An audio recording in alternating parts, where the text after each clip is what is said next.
The strategic dialogue that has taken place between the European Union and Pakistan has been very much welcomed by members of the European Parliament. As chairman of the European Parliament Friends of Pakistan group, I have taken particular note, and most members have reacted very positively to the fact that GSP Plus was on the agenda and discussed, and in particular note was made of the need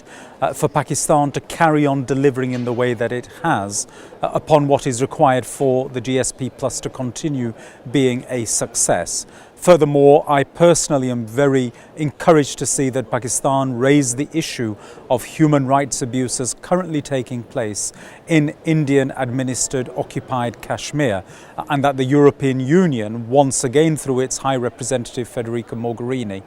provided its commitment to support a progress of dialogue towards an ultimate conclusion of that as well. But generally across the European Parliament, there has been a very warm welcome to the sort of advancement we have seen to the EU-Pakistan dialogue.